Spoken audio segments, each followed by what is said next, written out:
Hi, thanks for talking to me today. I appreciate it. I'm really enjoying the Hi, show so Jamie. far. Hi. Oh, great.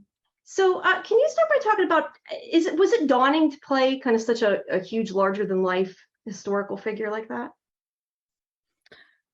I tried not to think about it like that because I think if you do, it can be overwhelming. I approached her like I'd approach any other character, which is just trying to find the truth and be in the moment and understand the story and understand what people needed me to do and what their motivations were, and to try and find a balance with all of that.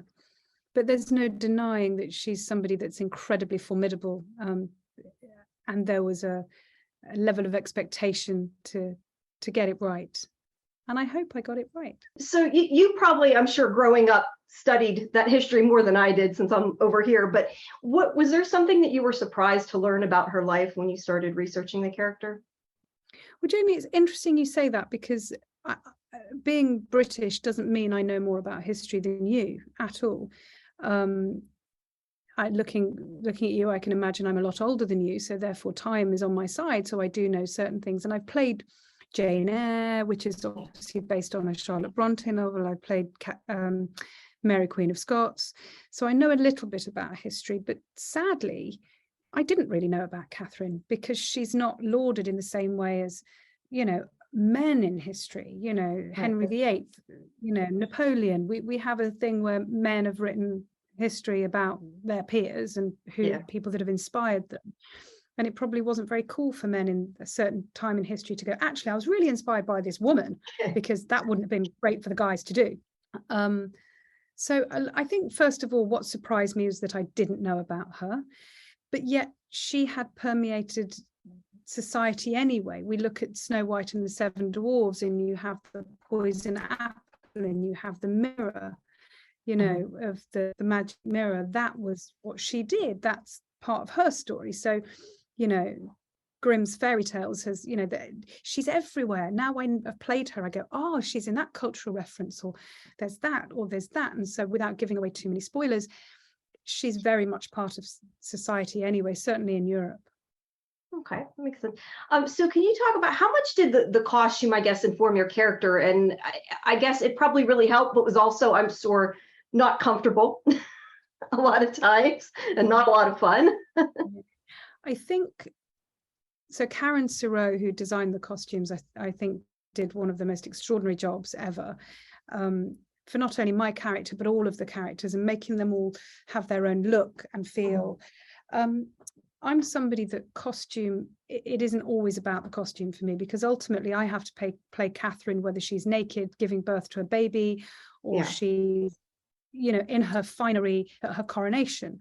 So you have to go inside first. Yeah. Some people, but there's no denying that once you get the clothes on, you stand differently, you walk differently, you can't not. But there's something fascinating about Catherine, again, without giving away any spoilers, but she's the first person in history to wear black the way that she wore black in mourning. Nobody had done that before.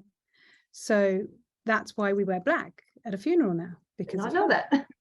Everybody wore white. It was always white that people wore in mourning. Did you work at all with Liv to kind of make your two characters cohesive since they're the same person?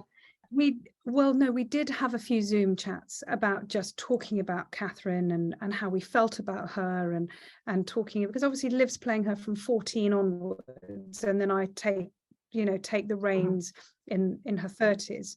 So, that's I just wanted to make sure that she felt empowered to give her best performance, and that neither of us was stifling the other one. There was a voice coach who I'd worked with on a previous show that worked with Liv in order to help in regards to a few things that I was definitely going to do as Catherine. So just to try and see if they were helpful to Liv or not. And I think she took some things on board, but ultimately she had to make that role her own. She had to just feel empowered and in the character to make those choices. And also she's playing out 14 years. They're very different That's true. people experiencing very different things, you know? Yeah, definitely. But you still seem like the same person anyway, so that's a good thing. Oh, great. Well, well, thank you for your time. I appreciate it. And I'll be talking to you tomorrow, so for Walking Dead. You're talking to me tomorrow as well? Yeah, for Walking What's that Dead, a for? separate interview. So, so I'll see you then.